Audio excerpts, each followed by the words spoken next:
Most people undoubtedly know Kep1er as the group from Mnet's self-plagiarization of Produce 101, Girls Planet 999. Some of you may know Kep1er as the group Yujin from CLC re-debuted in. Others may know it as Xiaoting's group. Fewer perhaps know them as the fourth runners-up on Mnet's 2022 survival show Queendom 2. How exactly did it happen that the group that was meant to be Mnet's survival show redemption arc has ended up reversing the good faith people tried to have in them after the voting manipulation fiasco? Hint: it has absolutely nothing to do with the members themselves and everything to do with their management. Everything about Kep1er started going very, very wrong as early as Girls Planet 999. Like I said, the issues have nothing to do with the actual members, but it's hard to talk about Kep1er without touching on the incredible xenophobia that surrounded its creation. While airing, Mnet production staff were under heavy criticism by international viewers of Girls Planet for its disproportionate evil editing of Chinese trainees. The manipulative editing of the Chinese trainees as selfish, uncooperative, and straight-up bullies led to the top 9 of the show going from 4 out of 9 Chinese members in the second elimination to only 1 Chinese contestant making it into the debut lineup. And while Chinese trainees, especially Chinese trainees with any voting power behind them, were consistently maliciously edited, Japanese trainees found themselves not edited into the episodes at all. Getting no significant storylines, it's a miracle the 2 members who did make the final lineup managed to gather enough goodwill and fandom strength to do so at all. However, this is not a video about Girls Planet 999, and my final note on the show will be that its concept was completely neglected for the final group. When the concept of the show was originally announced, everyone assumed the final group would follow a similar one. With the show focusing on the idea of trainees from 3 planets coming together to follow the same dream, fans cannot be blamed for assuming the group would do something with the storyline. In fact, most believed it would start with a naming theme. While the Produce series had gone with the theme of including 1 in the group name somehow, fans assumed the group name this time would utilize the blatant 999 branding to do the same. In particular, fans were certain they would get a name along the lines of Galaxy, blending together the 2 main aspects of the show, space and 9. This would not come to be as many viewers immediately lost faith in the group bringing anything of substance to an already oversaturated industry with a group name like Kep1er. Things seemed to turn around when Kep1er released a debut teaser implying they would have some sort of sending signals through space type concept, and that's what made me consider eating my words and checking them out, but alas, that would not come to be. In my opinion, the biggest problem with Kep1er is and always will be their company's lack of direction. Let's take a step back and look at how Kep1er compares with other 4th generation acts. In the 4th generation, having a strong group identity is what matters the most. One of the easiest ways to achieve that is by having a signature sound or concept. Groups that want to explore different sounds will usually have an overarching storyline concept, and groups that stick to a sound concept tend to just have recognizable elements.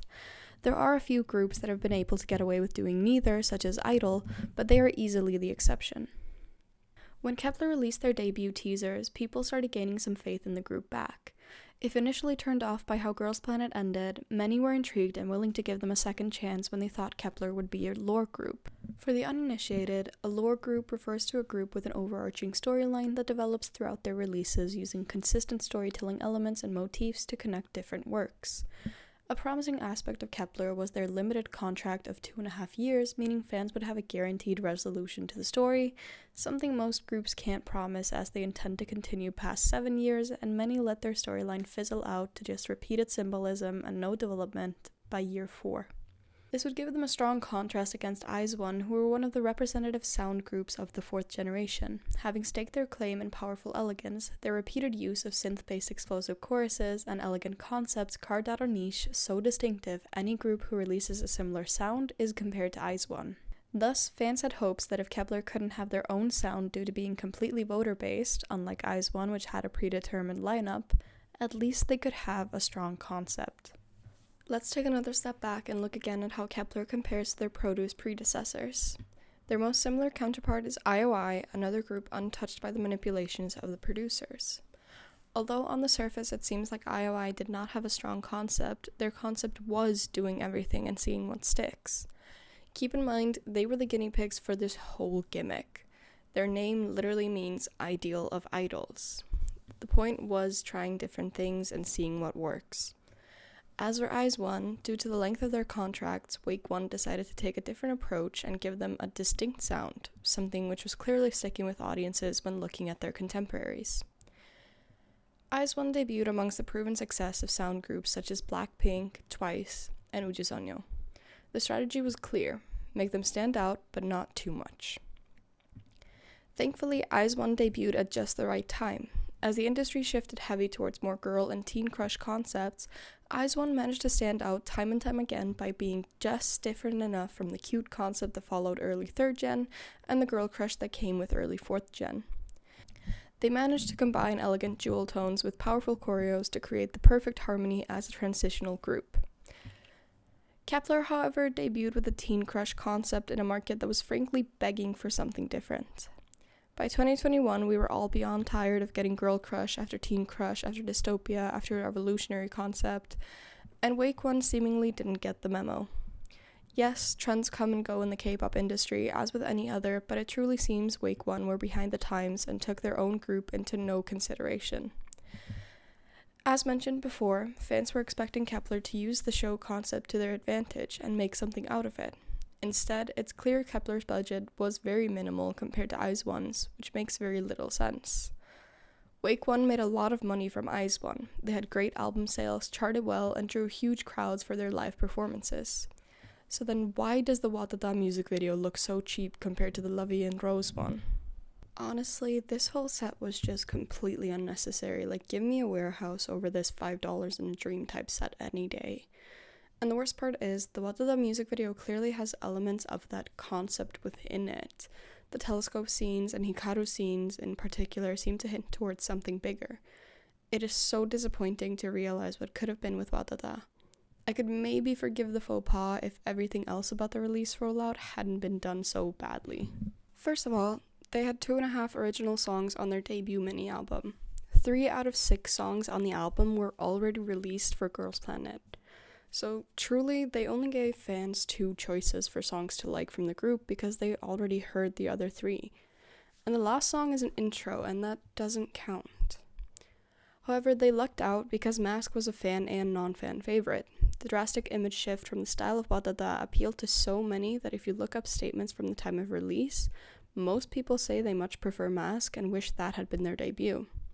And ckb1er continues to fumble the bag. I also want to put this in here because I am a hater at heart, but the fact that they had Kep1er ready to go as their group signature in songs really rubs me the wrong way. Like, they were going to go with a name that allowed them to do that no matter what fans submitted. It makes it feel like they actually did have the debut and early content concepts selected, if not the name itself, and that makes the whole debut era look even worse to me. Not only did they follow this debut up with sending them on Queendom, they completely failed to capitalize on the popularity of Mask, even among international fans. First of all, I really enjoyed seeing Kep1er on Queendom. It reignited my interest in them as people more than anything. However, I think it was a horrible choice.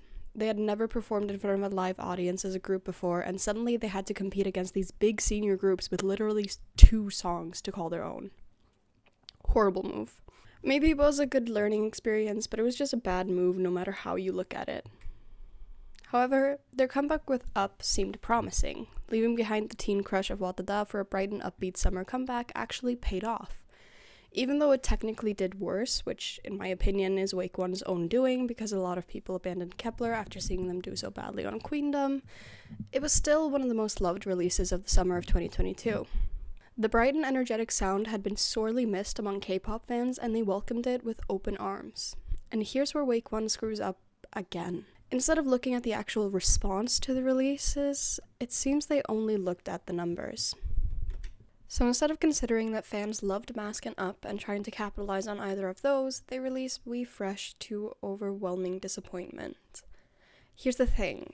First Impact and wadada were always going to do well because the girls had a built-in audience from the show that just wanted to support them.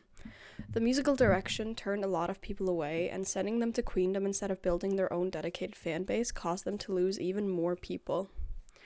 Releasing Up built back a lot of trust in the group, but the sales numbers dropped because, as mentioned, the previous bad decisions caused the drop. And instead of listening to the actual feedback they got from fans, instead of leaning into the mask sound and aesthetic, they decided to lean into the Watada one because, according to the numbers, that's what the people want. Side note, I definitely don't think it helps that the double-last concept picks were hot garbage and should have been abandoned for the concepts they used in the jewel cases. Just look at the difference in quality. Now let's look at another group that has a kind of similar problem. NMIX's OO debuted to overwhelming criticism from the public, with most people refusing to support the song despite knowing how talented the members are. In fact, many were praying their album sales wouldn't be enough for them to edge themselves into a music show win because they didn't want to encourage that sound. The receptions warmed up with Dice, which was less jarring and better blended than OO, but still they weren't quite there. However, when they finally released a song more reminiscent of their pre-debut content with Love Me Like This, not only did they get their first music show win, they've been steadily climbing the charts. The song hits the sweet spot between their mixed pop concept experimentalism and the 2000 R&B people were expecting the group to lean into. But ckb1er doesn't take the hint like JYP did.